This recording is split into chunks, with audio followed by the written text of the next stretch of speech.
Bismillahirrahmanirrahim. Assalamualaikum warahmatullahi wabarakatuh. Magnet rezeki, satu sama terhubung.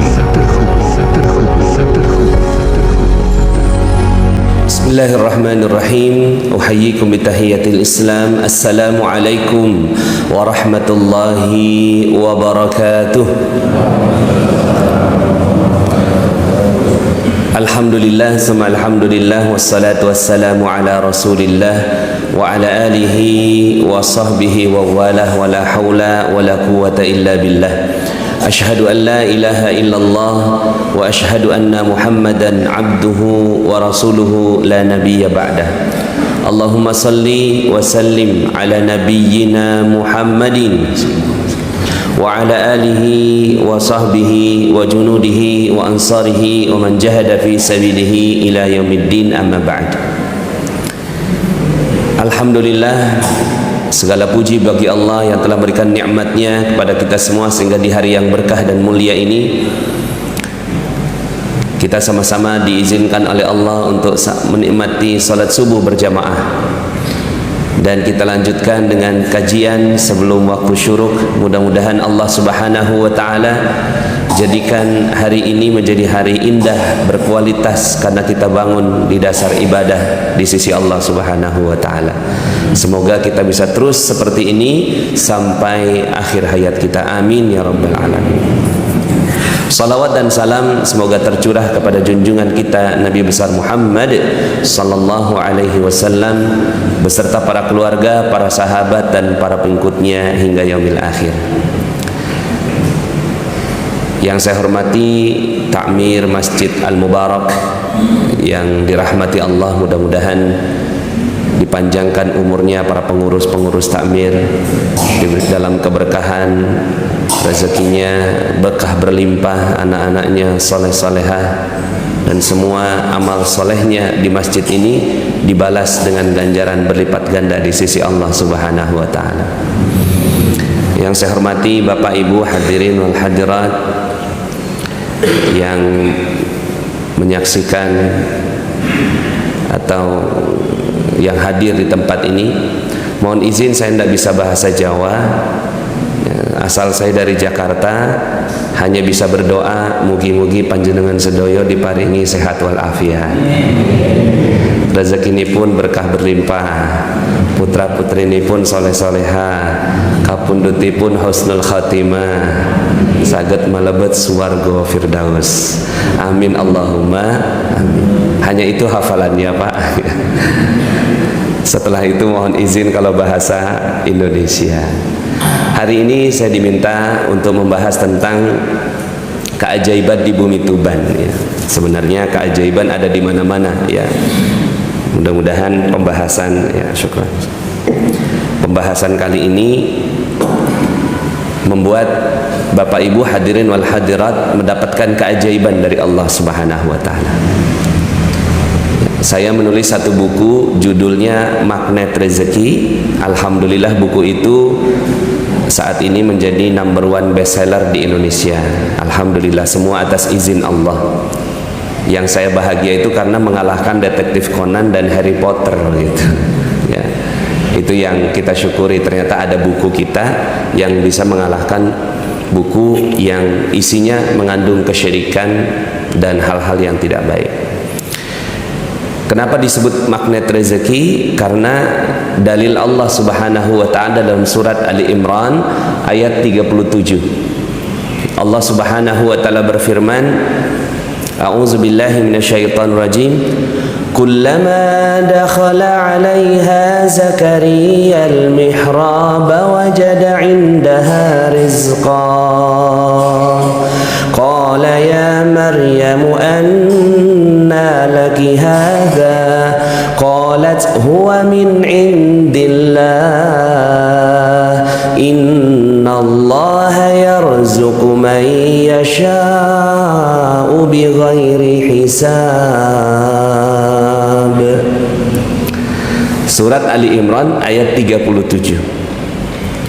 Setiap Zakaria masuk menemui Maryam di mihrabnya, selalu ditemukan makanan di sisinya.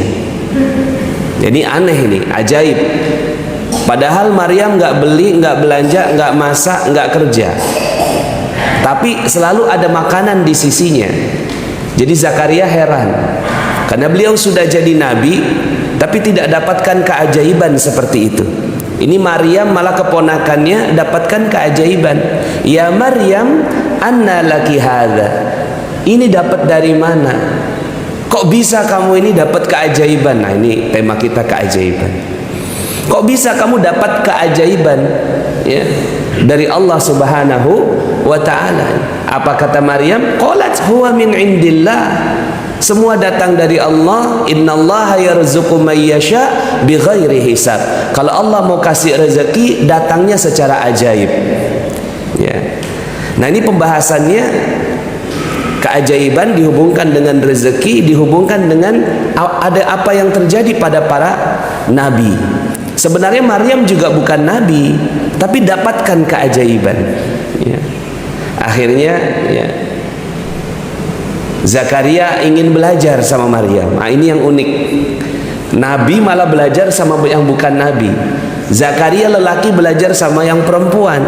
Zakaria sudah lebih senior, umur 90 tahun, belajar sama keponakannya sendiri. Ini yang luar biasa. Makanya di depan saya nih kayak seperti Zakaria ini, ya. Yang ini Maryamnya. Jadi yang diajari sebenarnya di depan saya ini lebih hebat daripada yang ada di depan. Tapi ini karena tugas tanggung jawab, mohon izin, nun sewu. Jadi Zakaria bilang, ya Maryam, tolong ajari aku. Ya, kok kamu bisa dapat keajaiban seperti itu? Akhirnya belajarlah ini Zakaria dengan Maryam, diajarkan step-stepnya, by stepnya, sampai kemudian akhirnya kata Zakaria, aku tahu langkah-langkahnya. Di ayat berikutnya 38, hunalika da'a Zakaria rabbah. Setelah mempelajari ilmunya, Zakaria mempraktekannya, kurang lebih begitu. Akhirnya dia berdoa, ya Rabbi, ya, qala rabbi habli min ladunka dzurriyyatan thayyibah innaka sami'ud du'a. Ya Allah, kalau Maryam bisa punya makanan secara ajaib, aku mau juga ya Allah dapat anak secara ajaib. Kenapa dapat anak secara ajaib? Ya, karena Zakaria ini umur 90 tahun. Sementara istrinya mandul. Jadi kombinasi yang hampir mustahil. Mustahil punya anak. Mungkin bagi kita, ya, yang punya anak, masya Allah, alhamdulillah, bersyukur. Tapi Zakaria ini sampai waktu tuanya nggak dapatkan anak. Ya. Beliau gelisah, siapa nanti yang akan melanjutkan risalah? Dapat dari Maryam, belajar. Nah, inilah mudah-mudahan hari ini kita open mind. Ada dalam Al-Quran. Ya, kita terbuka pikiran kita, masya Allah, betul ya, ada ya keajaiban.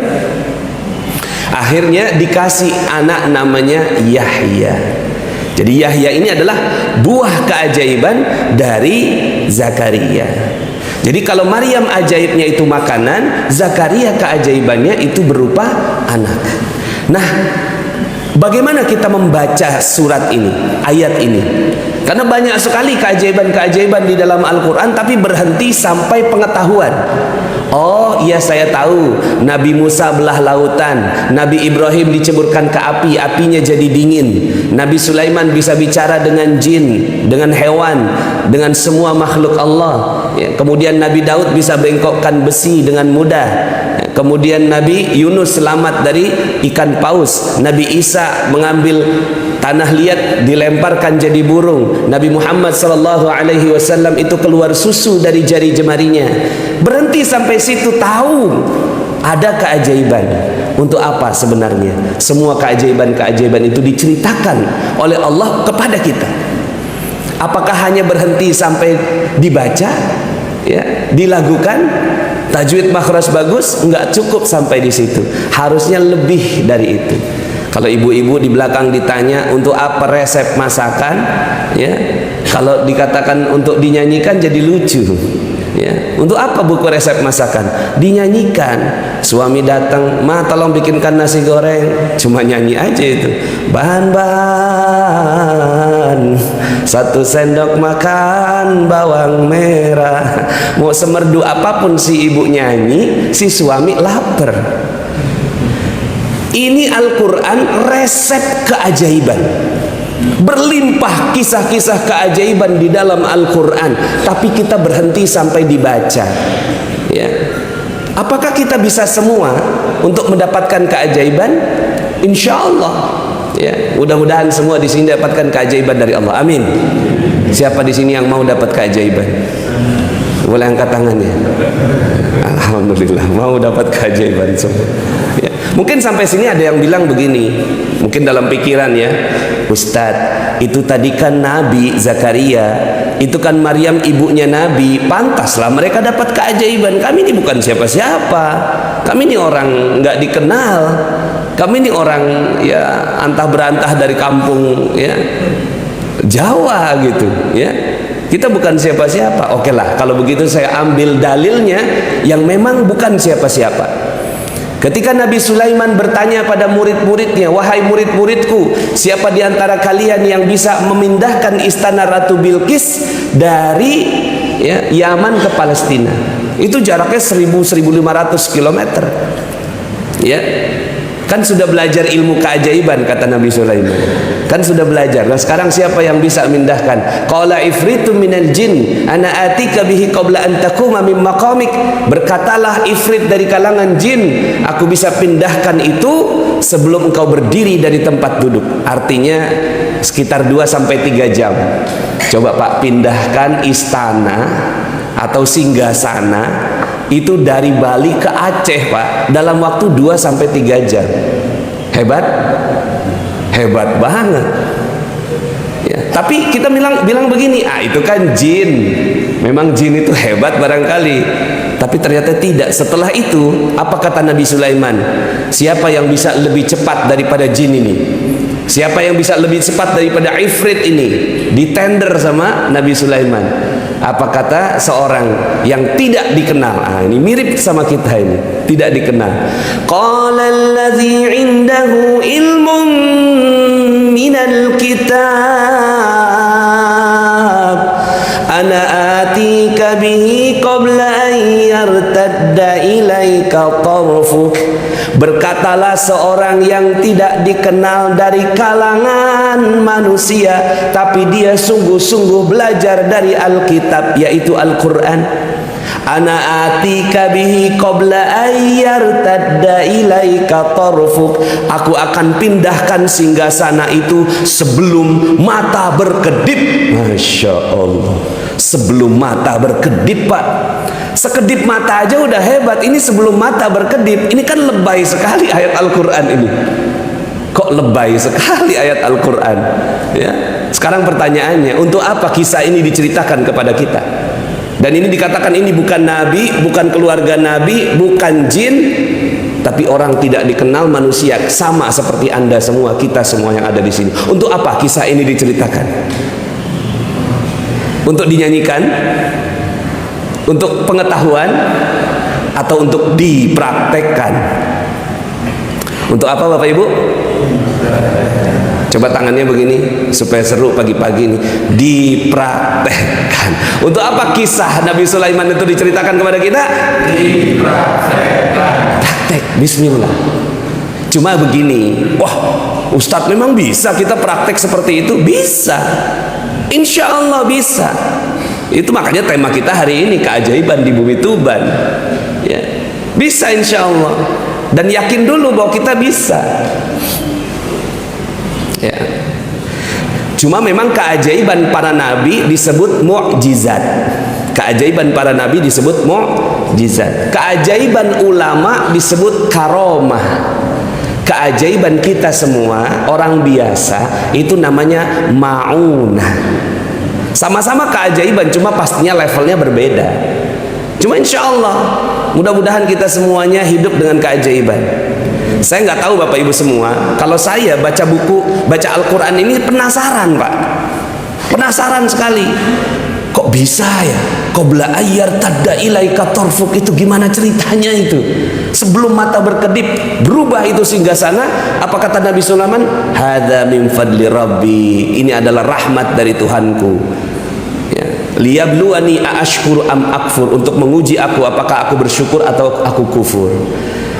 Lalu kemudian saya bilang gini dalam hati, ya Allah, aku mau dong seperti itu, bisa nggak ya? Ya. Tapi ini ayatnya nih bukan manusia, bukan jin, bukan para nabi, tapi orang biasa. Ya Allah, aku mau dong. Nah, mungkin Bapak Ibu juga akan ngomong kayak gitu, aku mau dong. Ya.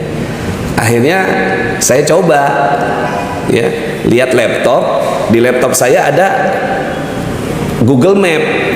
Sebenarnya saya bilang, loh kok ada tanah kosong di belakang rumah kontrakan saya, ada sekitar 2 hektar. Itu tahun sekitar 2007. Ada tanah 2 hektar. Saya bilang gini, ya Allah, aku mau dong tanah ini. Datangkan seperti datangnya istana Ratu Bilqis. Saya kedipin, Pak. Ting. Alhamdulillah nggak berubah, Pak. Ternyata saya tidak sesakti itu. Ya. Tapi saya tidak menurunkan, saya nggak menurunkan level keyakinan saya. Saya mau ya Allah, itu saya mau ya Allah. Terserah gimana datang caranya. Beberapa hari kemudian Pak Lurah datang. Pak Nas, mau beli tanah nggak? Di mana Pak? Di situ. Oh, itu yang saya lihat di Google Map. Boleh deh Pak, saya diantarkan ke pemilik tanahnya. Datanglah saya ke pemilik tanahnya. Ini mohon maaf bahasa Betawi ini. Pak Haji, tanahnya mau dijual. Iya emang, cuma gua kagak tahu nih sertifikatnya di mana. Loh kok gitu Pak Haji? Iya, 1 lemari sertifikat semua. Ternyata tuan tanah, Bapak Ibu. Gua kagak paham yang lu maksud yang mana. Lu datang deh minggu depan, gue siapin sertifikatnya. Minggu depan saya datang lagi, sudah disiapkan 18 sertifikat di atas meja. Ini Pak Haji ini bilang, lu bawa deh semua. Bawa Pak Haji. Bayarnya bagaimana? Maksud saya bayar tuh pola pembayaran, harga, notarisnya siapa, kapan kita ke sana. Baru saya ngomong, bayarnya gimana? Dia balik nanya, emang lu punya duit? Lu sok-sokan mau nanya bayarnya gimana? Kata Kiai itu Pak Haji gitu. Karena waktu itu saya umur 28 tahun, Pak. 28 tahun masih awam dalam berusaha begitu, ya. Kemudian akhirnya, waduh, saya kayak disekak gitu. Emang lu punya duit? Mau jawab enggak, mau jawab punya pasti bohong gitu. Mau jawab enggak punya, takut nggak dikasih. Akhirnya saya dalam hati itu, ya sudahlah, ini cuma sekedar ya latihan ketemu orang kaya, saya bilang gitu. Saya jawab deh tuh, kan dia nanya, emang lu punya duit? Enggak punya Pak Haji. Dia bilang gini, emang gua tahu roman muka lu. Lu kan masih bocah, lu bawa semua. Gue pengen tahu lu bisa bikin apa sama tanah gue. Ya Allah Pak, Bu, 2 miliar itu tanah harganya, 18 sertifikat asli saya bawa tanpa uang 1 sen pun, dan jadi perumahan. Dan perumahan itu yang masuk Metro TV disebut sebagai Indonesia's First Islamic Property Developer, developer syariah pertama di Indonesia tahun 2007. Masya Allah, saya bilang, wow, ternyata bisa jadi ajaib. Nggak sekedip mata nggak apa-apa ya Allah, yang penting ajaib, itu kan. Akhirnya Bapak Ibu, saya ketagihan, setiap melihat tanah saya kedipin, Pak.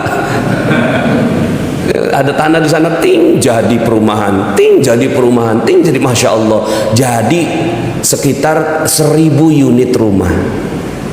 Saya jual-jual itu dapat untung lah, alhamdulillah, ya. Setelah itu saya coba, ya Allah, aku pengen banget ya Allah bolak-balik ke tanah suci. Waktu itu ada seorang penceramah bilang, Nas, Ka'bah bagi ana itu cuma pintu samping katanya.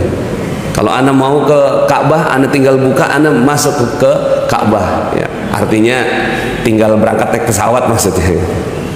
Ya Allah, aku mau juga dong. Tiba-tiba ada yang telepon saya, Pak Nas, mau pergi umroh nggak?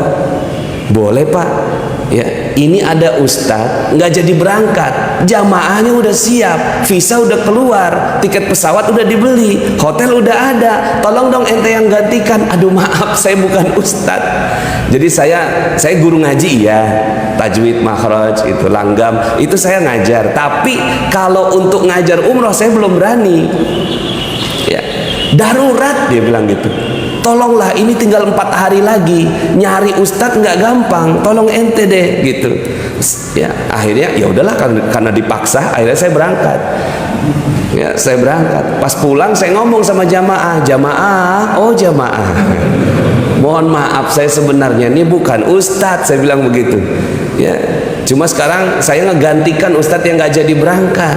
Mohon maaf kalau pelayanan saya kurang maksimal, ibadah juga ya seadanya gitu. Oh bukan ustadz, iya maaf saya ngomongnya di akhir. Kalau ngomong di awal bapak ibu nggak ada yang mau berangkat. Ya sudah nggak apa-apa ustadz.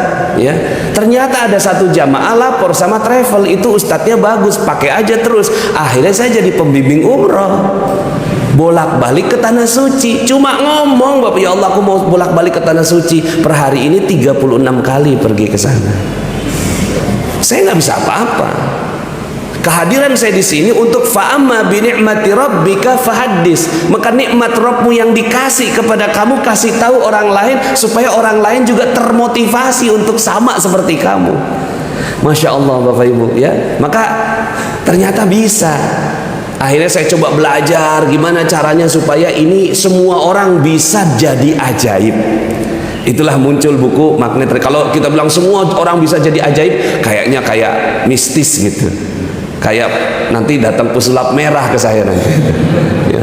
Akhirnya saya pakai judul Magnet Rezeki, karena rezeki kan banyak, bukan hanya uang. Rezeki itu kan kesehatan, ya, kemudian panen, kemudian juga keharmonisan, nikmat ibadah itu juga rezeki. Ya, bisa tahajud, bisa subuh seperti ini kan rezeki juga.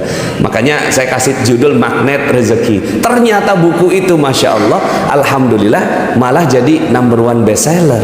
Nah mudah-mudahan ini kita bisa pelajari ilmunya. Siapa yang mau jadi ajaib?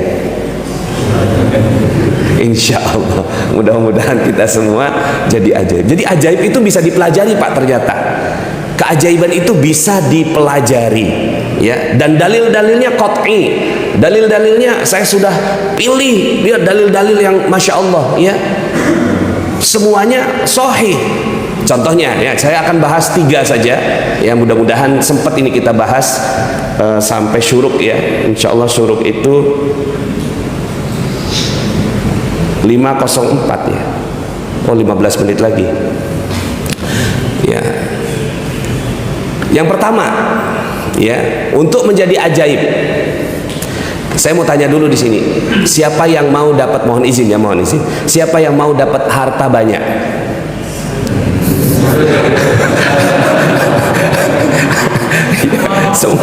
semua mau ya dapat harta yang banyak ya. Iya. Jadi selama ini kita agak takut-takut ngebahas beginian di dalam masjid. Masa dalam masjid ngebahas uang, masa dibahas di dalam masjid ngebahas harta, padahal dalam Al-Qur'an ada. Ya. Tadi ketika saya tanya siapa yang mau dapat banyak harta, semua pada mau. Pertanyaannya, surat dan ayat berapa dalam Al-Quran yang Allah janjikan secara jelas ya, secara jelas Allah akan kasih harta demi harta yang banyak. Banyak yang nggak tahu.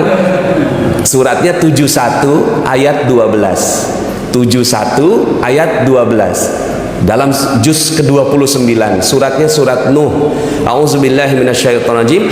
Wa yumdidukum bi amwalin wa banina wa yaj'al lakum jannatin wa yaj'al lakum anhara. Itu ayatnya. Aku akan tambahkan kepadamu harta demi harta demi harta. Nah itu karena bentuknya jamak, bukan al-almal tapi al-amwal, bentuknya jamak. Silakan dicek 71 ayat 12. Jadi ternyata Allah janjikan harta yang banyak ya, kepada kita semua. Nah sekarang kan bagaimana caranya untuk dapat harta yang banyak itu? Bukan hanya harta anak-anak, ya, kebun-kebun, sungai-sungai yang mengalir, yang membuat kalian itu duduk diam, rezeki banyak datang kepada kamu. Gitu. Ya. Kemudian piye carane? Bagaimana caranya? Untuk dapat bagaimana caranya? Ya, tarik ke ayat atasnya. Jadi ayatnya tadi 12, ditarik ke 10. Itu caranya. Ya, bunyinya auzubillahi minasyaitonirrajim. Faqultu astaghfiru rabbakum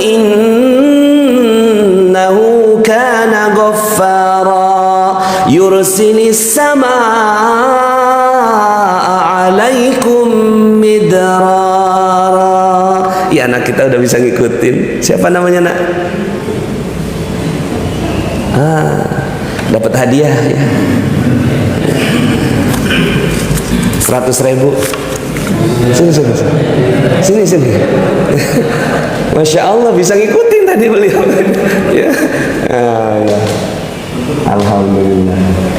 Sama-sama. Ya. Ini ayatnya juz 29. Anak kita menghafal kok. Ya. Anak kita, wa yumditkum bi amwalin, aku akan tambahkan harta demi harta. Bagaimana caranya? Caranya faqultu astaghfiru rabbakum, minta ampun kalian kepada Allah. Kalau sudah aku ampuni, yursilis samaa alaikum midrara, akan diturunkan hujan yang lebat. Ini pertanda rezeki. Hujannya ini rezekinya bukan gerimis. Kalau gerimis itu tanggal 1 gajian, tanggal 5 sudah habis. Itu gerimis. Kalau lebat itu tanggal 1 gajian 2 bulan baru habis. Nah, ini lebat. Ya. Nah, jadi ternyata caranya adalah fakultus taghfiru rabbakum, minta ampun kalian kepada Allah. Mungkin kita sudah sering dengar ini, sering banget dengar, ya kan? Kalau mau dapat rezeki yang banyak, istighfar gitu ya. Tapi kita udah istighfar berkali-kali, kenapa nggak dapat juga? Ya, yo istighfar sampai ada yang 1000 kali istighfar, apa ya ada yang, waduh banyak 1000 istighfar. Tapi kenapa kok nggak dapat? Ternyata ada caranya istighfar ini.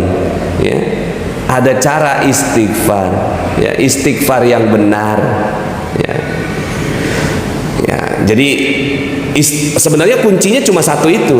Bapak Ibu, kalau ini kata guru saya, seandainya kamu tidak ada dosa satupun, maka kau jentik jari, berpikir di benak, semua terjadi. Itu kata guru saya. Ya. Seandainya nggak ada dosa satupun. Tapi ternyata nggak perlu sampai nggak ada dosa satupun. Satu dosa dilepas, itu keajaiban terjadi. Satu dosa dilepas, keajaiban terjadi. Karena ternyata yang menghalangi rezeki kita ini bukan yang lain, tapi dosa kita sendiri. Contohnya ya, di Bojonegoro waktu itu saya ngisi ceramah, ya, mereka cerita pada saat panas mereka tanam tembakau. Pada saat tanam tembakau mereka berharap bisa panen. Sebelum panen udah hujan. Ya. Akhirnya mereka nggak jadi panen. Sekarang pertanyaannya, nggak jadi panennya itu karena cuaca atau karena dosa? Halo. Nggak jadi panennya itu karena cuaca atau karena dosa? Betul sekali. Kalau kita pakai lihat Al-Quran, banyak sekali Al-Quran. Ada 2 kisah yang tadi di suratnya, surat yang dibacakan imam kita tadi An-Nazi'at. Di surat di juz ke-29 yang surat kedua juga setelah setelah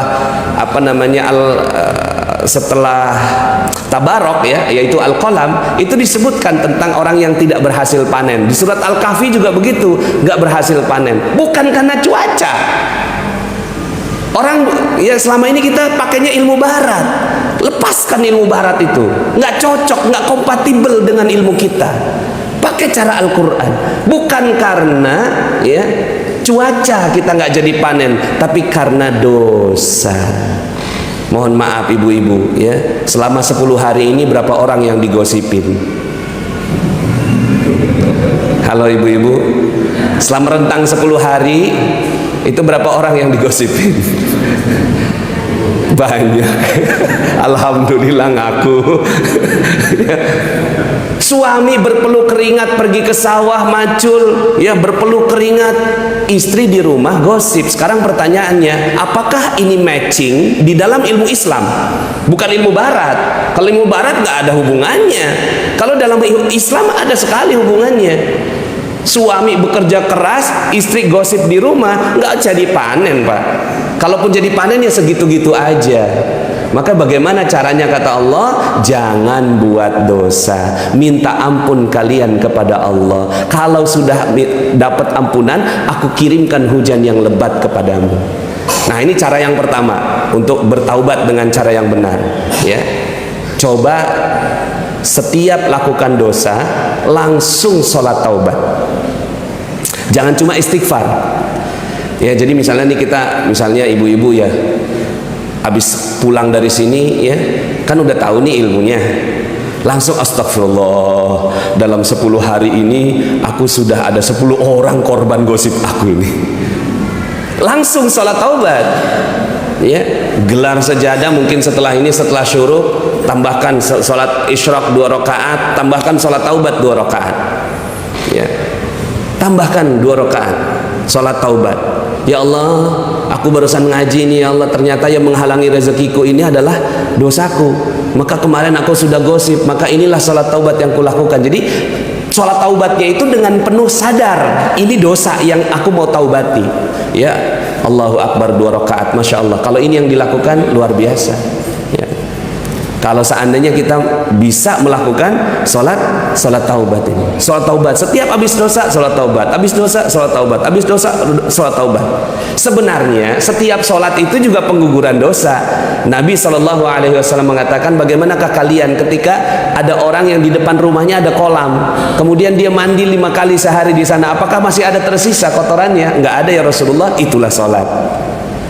Cuma kan selama ini sholat kita sholat kewajiban. Coba sholatnya, ya Allah, aku tadi udah buat salah ya Allah, ini aku datang kepadamu, aku minta ampun kepadamu, sehingga tidak ada dosa satupun yang melekat pada diri saya. Ini saya mau cerita. Ada seorang nenek-nenek tiap hari minta-minta, tiap hari minta-minta. Dia nggak tahu kalau minta-minta dosa. Ya, dia pikir minta-minta kan happy, enak. Dia tinggal menadah tangan, dia dapat uang banyak. Ya. Akhirnya dia datanglah ke pengajian. Waktu itu pengajiannya Ustadz Yusuf Mansur. Kita doakan Ustadz Yusuf Mansur mudah-mudahan dimuliakan dan dibahagiakan Allah. Ya, sekarang lagi ada ujian beliau. Nah, ketika datang ke pengajiannya Ustadz Yusuf Mansur bukan pengen ngaji, tapi buat jadi alat praktikum bagi yang ngaji. Yang ngaji kan didoktrin sedekah, dia di luar tinggal panen. Ketahuan sama Ustadz Yusuf Mansur, dipanggil, "Nek, sini Nek, ada apa Pak Ustadz?" Nenek datang pengen minta-minta. Ya enggak Ustadz, saya pengen ngaji. Jangan bohong nih, banyak orang yang laporan kalau nenek datang pengen minta-minta. Gini aja deh, besok kalau nenek datang pengen minta-minta lagi, mohon izin ya, diusir nanti sama satpam ya. Tapi kalau besok nenek datang pengen ngaji, silahkan deh ngaji. Akhirnya besoknya datang lagi, cuma berubah niat. Nah, ini berubah niat ini yang penting. Ya.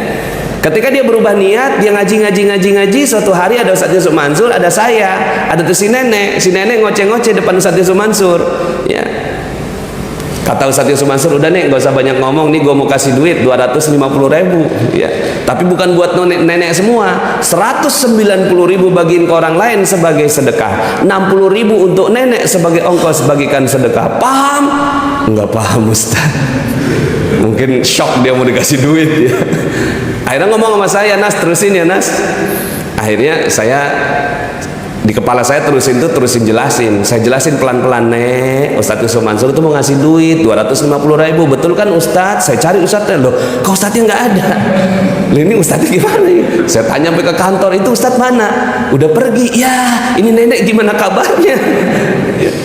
Saya langsung paham, oh iya tadi Ustadz Yusuf Mansur kan bilang lanjutin Nas, maksudnya bukan lanjutin jelasin doang, lanjutinnya sampai ngasih duit juga.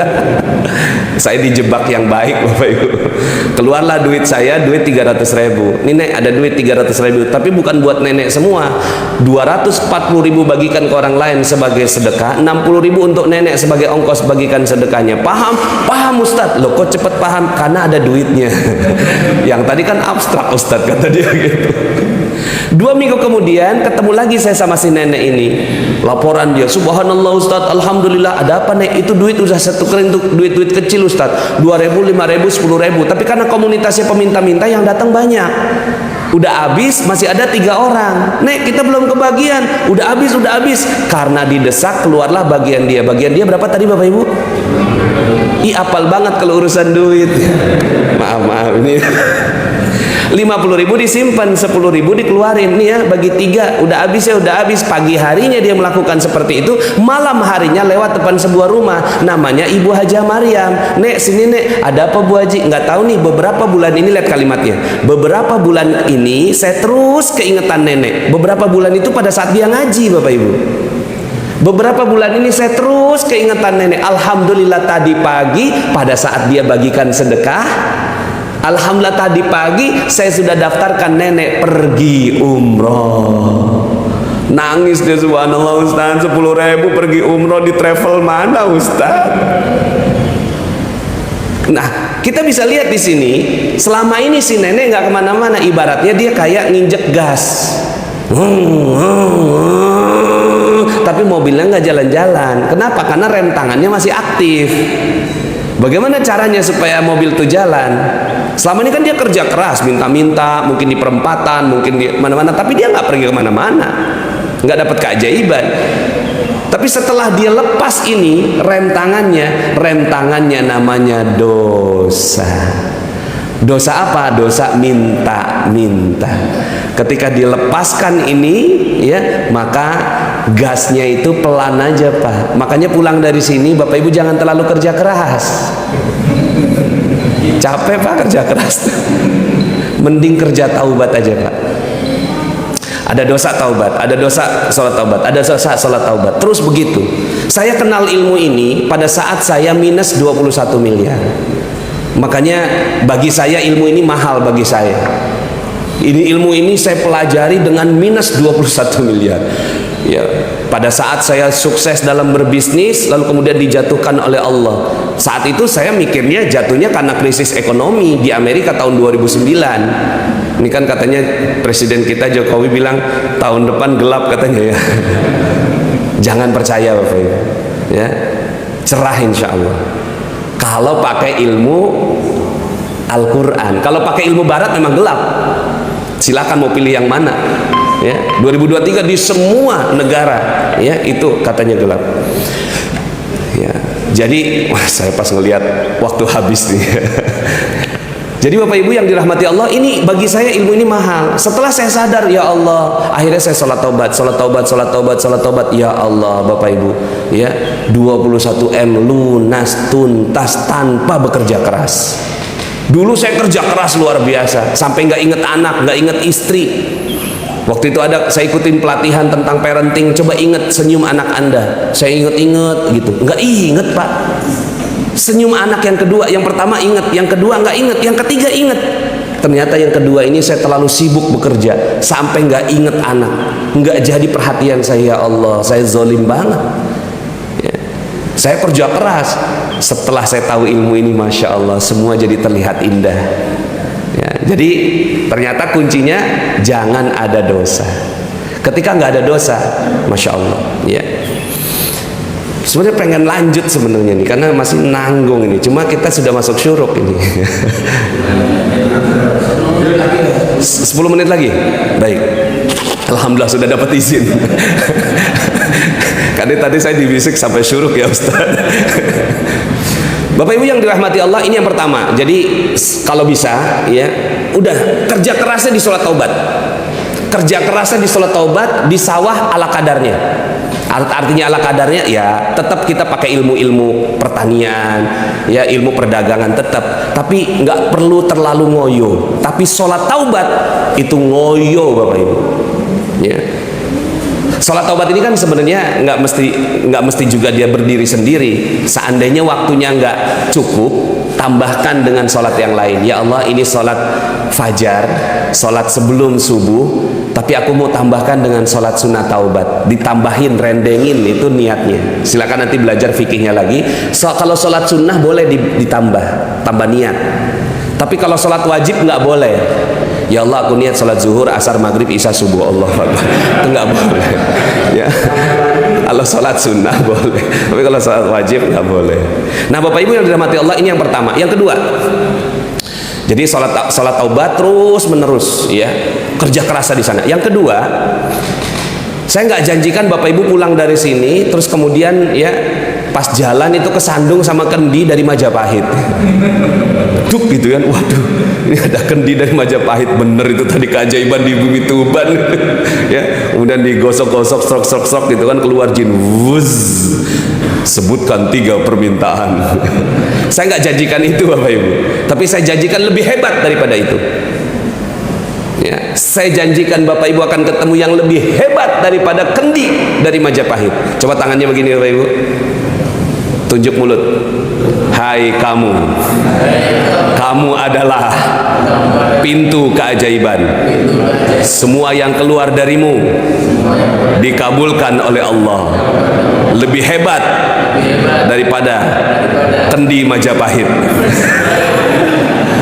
Ya, ini yang kita nggak sadar Pak. Ternyata ini pintu keajaiban kita, lebih hebat daripada kendi Majapahit, pintu Doraemon. Ini semua. Dalilnya apa? Suatu ketika Nabi Shallallahu Alaihi Wasallam melihat ada seorang sahabatnya yang meninggal dunia, namanya Abu Salamah. Ya, terus kemudian Nabi memeriksa, aduh ini udah meninggal dunia nih. Karena Abu Salamah adalah pimpinan kaum, itu semua pada panik. Masya Allah, kacau kita nih, hancur hidup kita dan seterusnya. Apa kata Nabi? La tad'u ala anfusikum illa bi khairin. Jangan berkata-kata yang keluar dari mulutmu kecuali yang baik saja. Fa innal malaikata yu'minuna ala ma taqulun. Karena sesungguhnya malaikat mengaminkan semua yang kamu katakan. Tadi kan ngomong hancur, kacau, ini semua dikabulkan, dikeluarkan. Apa kata Ummu Salamah? Astagfirullah, kalau gitu aku minta yang lebih baik. Beberapa bulan kemudian Ummu Salamah dilamar sama Rasulullah Sallallahu Alaihi Wasallam. Lebih baik nggak gantinya? Lebih baik, jauh lebih baik. Maka Bapak Ibu, ini adalah pintu keajaiban di bumi Tuban. Di sini. Maka ini keluar yang baik-baik saja. Contoh ya begini ya. Ada orang datang sama saya, Pak Nas, hidup saya hancur. Kalau saya nggak berani ngomong gitu Pak. Kata malaikat, amin. Saya nggak berani. Ada orang yang terlalu berani ngomong, aduh Pak Nas, hidup saya hancur. Kalau saya kan dia curhat. Wow, keren, saya bilang gitu. Bingung dia, loh kok keren Pak Nas? Ya coba cerita ada apa? Saya banyak utang Pak Nas. Ya, wow, dahsyat. Pak Nas mah keren, dahsyat aja gitu. Ya coba cerita berapa emang? 200 juta Pak Nas. Ini orangnya besok datang nagih Pak Nas, bawa polisi. Saya mau dipenjara kalau nggak ada uangnya Pak Nas. Tolong saya Pak Nas, saya pinjam barang sedikit. Ada 4 ya kata yang dia ulang-ulang tuh. Hancur, utang, polisi, penjara. Dan biasanya orang kalau lagi galau, hancur, utang, polisi, penjara, hancur, utang, polisi, penjara. Jadi zikir. Jadi wiridnya bukan subhanallah tapi hancur, utang, polisi, penjara. Saya bilang gini, kamu mau nggak langsung hidupmu ajaib besok? Maksudnya Pak Nas, iya benar, kamu besok ajaib hidupnya. Gimana caranya Pak Nas? Ya saya terangkan lah kata doa ala anfusikum. Ya, fa innal malaikata yu'minuna. Kamu nggak boleh ngomong gitu. Ngomongnya gini, lunas. Belum Pak Nas. Udah pura-pura dulu, karena pura-pura ini bisa jadi doa. Ya, jadi doa. Doanya apa? Lunas. Tapi itu apa Pak Nas? 200 juta itu kan utang saya. Bukan, itu bukan utang. Itu amanah. Sama aja Pak Nas, beda. Ya, coba sekarang ngomong amanah. Coba ngomong utang. Itu sama loh maknanya. Cuma nyebutnya nggak enak. Yang amanah kita nyebutnya enak. Jadi saya bilang sama dia, kamu jangan sebut utang, kamu sebutnya itu amanah. Amanah kamu 200 juta, tapi hati kamu sudah lunas. Oh gitu ya Pak Nas. Nah sekarang malam ini saya bilang, kamu sholat taubat. Sholat taubat karena pernah beramanah, berhutang. Sholat taubat. Itu dosanya apa Pak Nas? Iya dosa. Orang yang berhutang atau orang yang ngamanah itu adalah orang yang metik buah sebelum waktunya. Iya, itu dosa itu. Ya, mangga baru segini udah dipetik, ya nggak boleh. Ya, dosa. Sholat taubat. Akhirnya sholat taubatlah dia. Setelah sholat taubat kamu zikir kamu gini, lunas amanah, lunas amanah, lunas amanah, lunas. Pak Nas, itu kan bahasa Indonesia, pakai yang bahasa Arab. Sebenarnya itulah inti dari subhanallah. Saya bilang, maha suci Allah, semuanya baik. Coba kan ente nggak ngerti, ente sekarang lagi kepala ente lagi mikir yang nggak bagus, ganti dengan apa yang ente fahami. Ya, nanti kalau ada apa-apa gimana? Udah pokoknya ente besok datang lagi. Ya, dikerjain sama dia. Besoknya datang lagi, panas, alhamdulillah. Gimana udah lunas? Belum. Lah kenapa ente bahagia? Itu Pak Nas, orangnya nggak jadi bawa polisi. Itu dia, saya bilang. Kamu langsung jadi ajaib. Maksudnya apa Pak Nas? Kemarin itu kan kamu manggil polisi. Polisi datanglah, penjara datanglah, diganti dengan lunas amanah. Ya, maka malaikat cuma ngaminin lunas amanah, polisi nggak ada. Oh gitu ya Pak Nas. Terus gimana? Dia ngomong apa? Dia ngomong kasih waktu Pak Nas. Baik banget ya orang itu ya, ngasih duit lagi. Enggak Pak Nas, cuma ngasih waktu. Ingat, time is money. Waktu adalah uang. Kamu dikasih waktu berarti kamu dikasih uang. Iya juga ya. Akhirnya optimis Pak. Hanya dari mulut nih, hidupnya optimis. Saya bilang terusin, saya bilang lanjutin. Lunas amanah, lunas, tokonya rame, Masya Allah. Itu konsumen datang berduyun-duyun. Itu karyawannya jujur. Terus kemudian juga ada orang yang narok barang ke dia. Sistemnya konsinyasi, dia nggak perlu modal. Masya Allah, rame ya. Dan itu ribuan kisah seperti itu saya ceritakan di Telegram saya, di YouTube saya. Di YouTube saya ini ada yang kemarin barusan 15 miliar lunas pakai cara Allah ya. 15 miliar lunas ya, di YouTube saya. Nanti Bapak Ibu silakan ke Nasrullah Magnet Rezeki, karena waktu saya sudah habis. Nasrullah Magnet Rezeki ya, silakan dilihat videonya, share, like, and subscribe. YouTuber ini ya. Jadi Bapak Ibu yang dirahmati Allah, ternyata cara kedua ini adalah ini. Semua yang keluar dari sini itu akan dikabulkan. Maka hati-hati, hati-hati keluar. Contohnya gini ya. Saya sakit, mau sembuh, pergi ke rumah sakit. Dua kata sakit diulang, kata sembuh cuma satu. Tiga-tiganya dikabul. Ya, tiga-tiganya dikabul. Makanya hati-hati. Kalau kita mau semuanya, mau cepat sembuh gimana? Saya nggak enak badan, mau sembuh, pergi ke rumah sehat.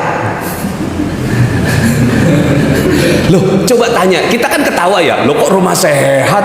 Kayaknya kok aneh, janggal. Tanya sama guru bahasa Arab di sini. Ya, orang kalau mau sembuh di Arab perginya kemana? Mustashfa. Mustashfa ini artinya tempat orang sehat. Lah kenapa ke Indonesia diterjemahkannya rumah sakit? Ini siapa yang bertanggung jawab ini? Itu kalau Al-Quran langsung reject Pak. Terjemahan nggak bener gitu. Lah ke Indonesia rumah sakit, ini siapa yang bertanggung jawab? Reject itu langsung. Kalau Al-Quran reject langsung ya, udah nggak bisa dipakai itu Al-Quran. Masa ke Indonesia jadi rumah sakit? Ini siapa ini yang bikin ini? Kecuali penjajah pengen bikin kita semua begini, maka kita nggak usah ngikut, karena ada undang-undangnya segala macam. Kita ngubahnya juga nggak gampang. Ubah aja di sini, aku mau pergi ke rumah sehat.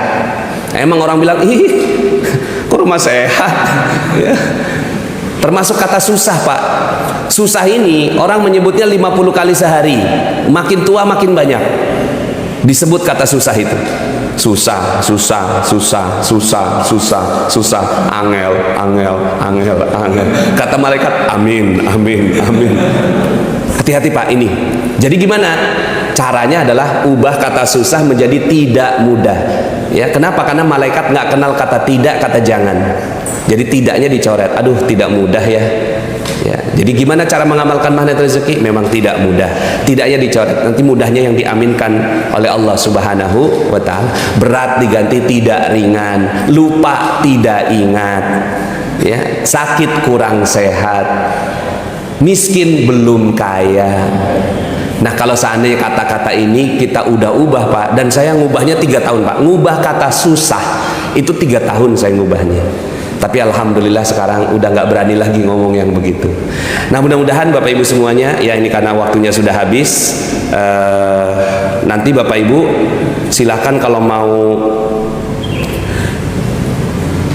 dapatin ilmu gratis ya, ini bisa hubungi WA saya 0898. Berapa?